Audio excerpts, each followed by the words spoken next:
Do you feel like your time in the doctor's office is getting shorter and shorter? Well, it probably is. So when you go to the doctor, you want to make good use of your time and your doctor's time. You don't want to waste anybody's time. So if you're not sure how to do that, we've got the answers for you today. So stay tuned.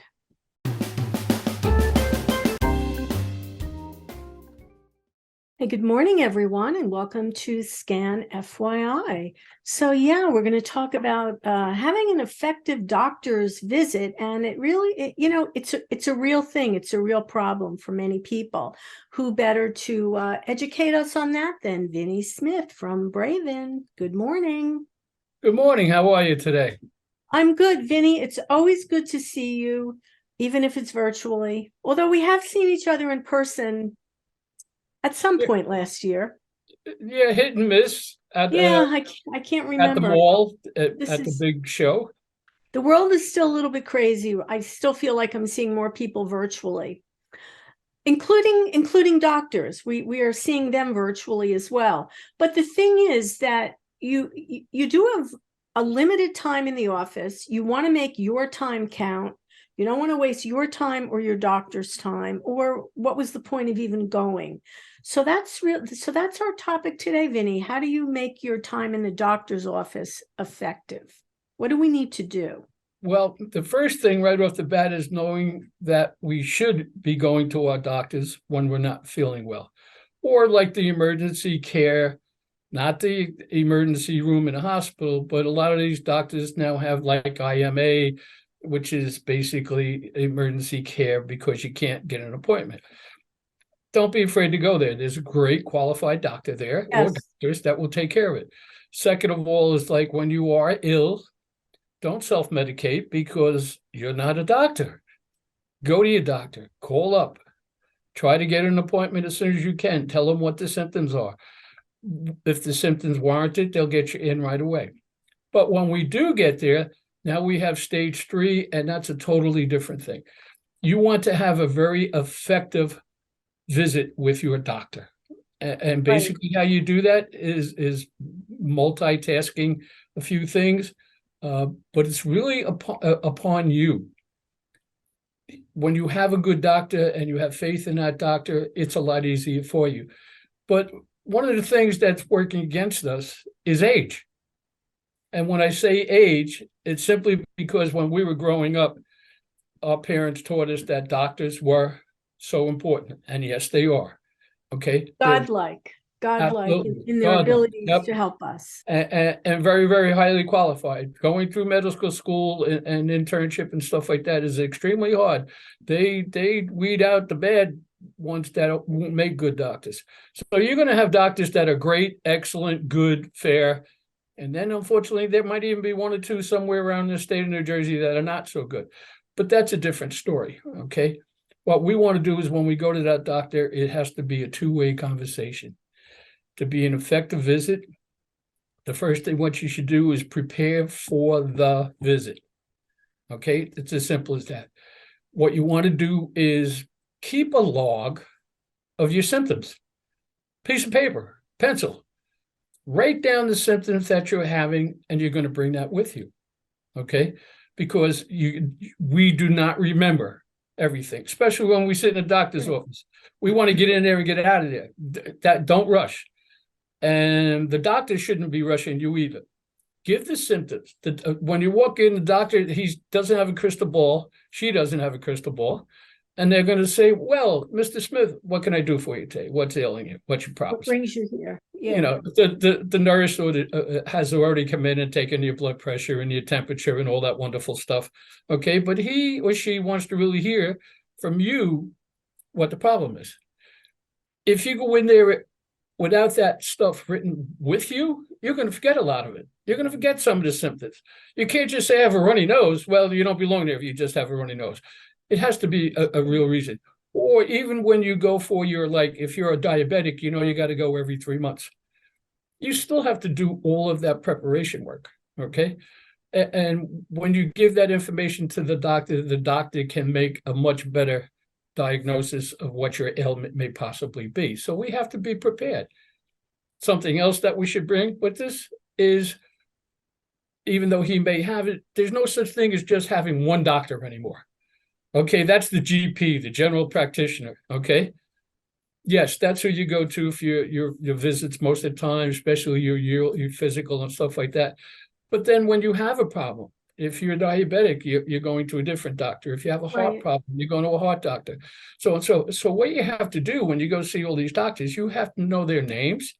Okay, not know it's necessarily their address and phone number, but because that's easily looked up upon the Yeah. secretary from the doctor's office. It's all online. But what you also have to do is you have to keep a list of your prescriptions, because when the doctor prescribes something to you, you have to say, well, doc, here's what I'm taking already. I have this little card right here, if you can see it. No, you can't. Okay. I have a card I hand out that Right. when We I do talk the about this all the time, that you program. must write down your prescriptions. You need to keep it, even if you keep it on an index card, you have to Sure. have it with you so that you can present it to the doctor. Absolutely. And it's got to be not only the name of of the drug, the amount you take it, and when you take it. All right. Because we can get more ill by having medications cross over, like Dr. A for this ailment is giving you this, Dr. B for this ailment is giving you that. And sometimes those medications can interact against each other and make you very ill, very sick, and possibly dangerous. That's why you have to go and show these to your doctors every time you go when they prescribe something, so it doesn't overlap in a negative way. You know, one of the things that we talk about too, when you first get there, and obviously you're going for a particular reason, not just to say hello to the doctor, but if when the doctor says, well, how are you feeling? If you start talking about, well, my grandson just graduated from college, I just came back from my vacation, I feel, and I feel like, Vinny, a lot of people go into that, that gossipy mode. Well, you're really wasting your own time, because honestly, right, you only have so much time that you can be with the doctor, and you're wasting your time and you're wasting his time. So I want to say to everyone, get to the point. Don't waste Absolutely. any time with this extraneous gossip that honestly isn't doing you good, or the doctor really doesn't care. Get to the point. Even though we've probably been going to the same doctor for a good number of years, it's not a social visit. It's a Yeah, medical there you visit. go. There you go. It's a There you medical go. visit. It's And, not a and social. that's why I said, write down your symptoms, talk about your symptoms, talk about what the problem is. Okay. And go back and forth with your doctor. And if it becomes a serious nature, and here's another good clue for you, besides writing stuff down and taking notes, how about you bring a friend? Yeah, I Bring it, love bring that bring your idea. husband, bring your wife, bring your son, your daughter, or just a friend, okay, to sit next to you, especially when it's a very serious follow-up type visit. You're going in and you have certain symptoms, the doctor sends you for tests, he gives you the call and says, I want you to come in, okay? And what happens is that it can be very serious. I have had to do this for a number of friends where my one friend Billy gets diagnosed, and he comes back and he's just in front of the doctor, and the doctor says, well, Bill, I'm sorry, I have some bad news for you. You have cancer.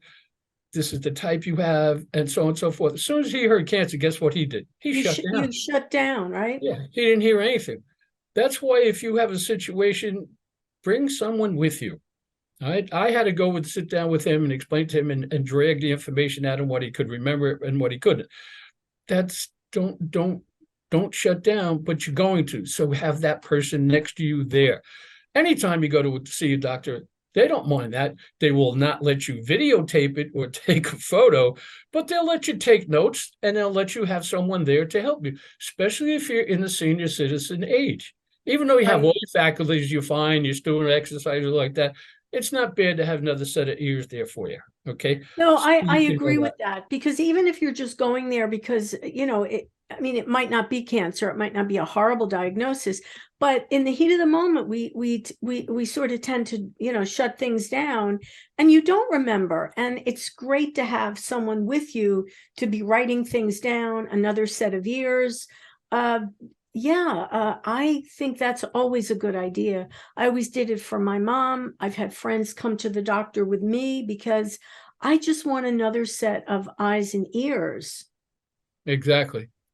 One of the other things that we have to remember, that when a doctor gives us a prescription, that's not meant to be filled 2 days, 3 days later. Remember this, okay? Make sure you have enough time in your life that after you see the doctor, you can go right to the drugstore of your choice. Well, that's old school, drugstore. Okay, pharmacy. All right, go to the pharmacy of your choice and get the prescription filled. A lot of pharmacies now are short on a lot of the prescriptions that might take a day. So if you don't go a day or two, it's going to take 3 or 4 days. That's Right. not helping you to get better. Go right from the doctor's office with the prescription right to your pharmacy, put it in there and get it filled. And when the pharmacist gives you that prescription, sometimes it could be the same time. They'll just tell you, oh, it'll take 15 minutes, or they'll say, we'll call you when it's ready. When you come back to pick it up, okay? And when they say to you, do you have any questions? Yeah, you do. Tell me what I should do with this. Tell me what I shouldn't do with this. Okay, because there are prescriptions that you're going to take. If you take something else, you're going to have a problem. It's going to interact bad. Or you got to remember that you have to take your medication when you're supposed to. All right. I usually, when I do this presentation, I bring pill cases with me. They're blue on one side, white on the other side. The blue is for night, the white is for the day. And you Good. fill that up on a weekly basis. And then you keep that on your table or somewhere in the kitchen or area like that, open sight, so you can remember that you have to take it. And when you forget, don't double up the next day. When you get a prescription from the doctor, right. that is Don't, not yeah, a good that's thing. important. You Yeah. forget it on Monday. So, oh, I'll take 2 on Tuesday. No, because No. too much of a prescription is not a good thing for you sometimes too. Ask your doctor, when am I taking it? What am I taking it for? What should I expect? Okay. And if I miss it, what do I do? He's going to say, don't miss it. Yeah. Okay. But, guess what? Most likely then they're going to say, well, don't double up. So you have to be careful with your prescriptions also. Yeah, I want to say what I've been finding, in the last few years is I have not been handed a prescription. They call it right into your pharmacy. But because of all the shortages and things are different these days, it's not unusual for my prescription not even to be ready until the next day. Exactly. Whereas back in the day, I can remember going right to the pharmacy and leaving the pharmacy with my prescription, but that is not always the case now. So that's hopefully that's a temporary situation, but that happens as well. Yeah. Sure. You can also ask the pharmacist if you're not clear from the doctor. I always think your pharmacist is an excellent resource as well. Oh, great resource. Pharmacists are very, very heavily trained. Yeah. They if you're getting a prescription, they basically know what's wrong with you. Okay. And what can happen then is that if you have any questions about that, they might be able to assist you. Pharmacists are very, very happy to assist you. All you have to do is ask. Like everything else in life, if you don't ask, you don't get. And let me bring this up while we're talking about asking. Okay. You should have an open communication with your doctors. Okay. When we were kids, they were God. All right. True. That's fine. That's fine. Yeah. Okay. And they are highly trained. They are usually very good and good, fair, whatever. But the bottom line is this, is that when we go see the doctor, we can ask him or her as many questions as we want. You can do that with the pharmacist too. I had a very, very bad experience, and I'll relate that to you. I had to have a knee replacement. I knew it. For like a year, I put it off, ice, stuff like that. And I finally said, okay, I got to go. So I was recommended to the best doctor in Monmouth County. I went to see that person. And sure, x-rays, so on and so forth. Says, yes, you need a full knee replacement. Nurse will do all the paperwork with you, and it will be taken care of. I said, well, doctor, I got a couple of questions. Oh, we have a course that you go to at the hospital. It's about an hour. You can go there. They'll tell you everything you need to know. Doc, I need to know now because I got to make a decision whether I want it or not. I said, so I got questions I want answered now. Not a lot, but a few. She said, no, go to the course. I said, so you're telling me you won't answer my questions, that I got to go to this course. And he just looked at me kind of strange. And with that, the nurse came back in and handed me the papers that she completed. And the timing was perfect. I got up, I took the papers, I wrote them up to him on his desk, and I said, you need to communicate with your patients. Walked out and didn't go to that doctor. And I was happy because I didn't go to that doctor. Mhm. If they don't want to answer your questions, you know what? Time to get another doctor. It's as simple as Yeah, that. I feel that way too. Yeah, that's a big clue right there. Yep. Yeah. You have the right to ask all the questions you want. Well, at the end of the day, honestly, you're the customer. And if Exactly. you're not getting the service that you need, time to see another doctor. Fortunately for us living in the Monmouth Ocean County area, we are lucky that we have lots of doctors to choose from. So if you're not getting what you need from this doctor, yeah, you're not stuck, right, Vinny? Go to another Absolutely. doctor. You did the right thing. You were not satisfied. Yep. Absolutely. Mm-hmm. So now we're in the doctor, we're talking with the doctor, we've got our prescription, we're done. And what about follow-up? What's the best way to do that? Well, if he gives you a prescription because you got an earache and you go get eardrops, you're just going to take your medication. If you have something a little bit more serious, when it's more serious, they're going to probably send you for more tests. Okay. For instance, if you're going there and you're complaining that you have pains running down your arm and up your throat, classic symptoms of heart problems. Okay. He's probably going to tell you to go to a heart specialist. Do it right away. Don't wait. And the same thing, you're going to want to have an effective visit with that doctor too. But what you have to do is you have to follow the instructions the doctor has. If the doctor, the general practitioner you go to says, all right, we're going to need a blood test on this, because you're going in there and you're saying, well, I'm a little bit lightheaded. I've fallen asleep all the time during the day. I'm constantly thirsty. You're giving them symptoms of probably diabetes. It's going to send you for an A1C blood test. They're going to see what don't wait to go. Get it done because you want to know. You don't want to waste any more time.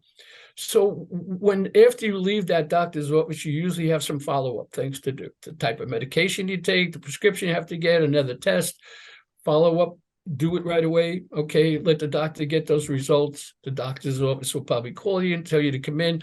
Or what they have now, they all have portals. And what you can Yes. do is you can send more questions in via the portal, as long as you're computer literate, and it's not hard. Okay. Or the doctor can communicate with you and say your lab test came in and your A1C is a 6.8. It's not sugar. It's not diabetes. Okay. People still refer to it as sugar. Okay. Or he might say, well, your sugar is very high, so on and so forth. Come back and see me again. Let's work out a plan for you and things like that. So after you leave, it's not done with. There's no miracle workers sitting behind the desk. Okay. If only. Yeah. Yeah. They are doctors. They are going to treat you. They're going to tell you what to do. But the idea is that you have some responsibility after you leave the doctor's office, as far as it goes with prescriptions and follow-ups and exams and maybe seeing a specialist. Do that. Don't delay it. It's not going to go away. Problems don't go away. We're not ostriches putting our head in the sand. Okay. Well, I But think we some have people to feel still live healthy. yeah. Some people still live in denial, queen of denial. And like Cleopatra, queen of denial. So yeah, problems don't go away. Yeah. And you know what else too, Vinny? If you know you're not going to do what your doctor has advised to, you got to speak up, because maybe there's another plan, maybe there's another option. But Sure. once again, if you don't speak up, you won't find out what that other option is. Absolutely. Explore all your options. Yeah, it's you know, I feel like it's just all about not wasting your time, not wasting the doctor's time. You go to the doctor for a particular reason, you want to make good use of the time. So if you're feeling a little unsure of yourself, have somebody with you. And always have your medications, the names of your doctors, right? These Yep. are all things you need to have with you, so that your doctor, you're in a partnership here, aren't you? Absolutely, because the doctor can't help you unless you talk to him or her. Okay. And then after you talk to him or her, then they talk back to you and tell you this and tell you that. And they create a plan for you to get you well. Their job is to get you well, and your job is to follow their directions, okay? Because when you have an effective visit with a doctor, the plan is put in place, that's to benefit you. And if you ignore that, not good. If the doctor ignores it, well, guess what? Now you got to get another doctor. But the whole idea is that an effective doctor visit doesn't only start at there, it starts before, during, and after. We have to make the most for us. Remember, I've said this many times at in-person presentations. We have two paths of life. We have the path of health and the path of life. If you don't keep that path of health up, that path shortens, so will that path of life. And have a reason to have a path of life, okay? Utilize something in the future. Think about that. My doctor loves when I talk to him about this, because he never kind of like thought about this before, about the path of health and path of life. Put an object, put a goal at the end of the path of life. For instance, mine is my 6 grandkids. I want to stay alive and healthy as long as I can to enjoy them. What do I do for that? I eat properly now. I cut down on a lot of things. I've lost a tremendous amount of weight, and I'm keeping my health. I'm either in the gym or I'm running on a basketball court, refereeing games and umpiring and stuff like that. I'm doing whatever I can to keep that path of health going. Sometimes you're going to get a little glitch. You're going to get a hole. You're going to get a bump. You might even get a big hill in that path of health. Go to the doctors and get it taken care of. Don't ignore anything. You're supposed to feel good. You're supposed to feel well. And when you don't, get it fixed.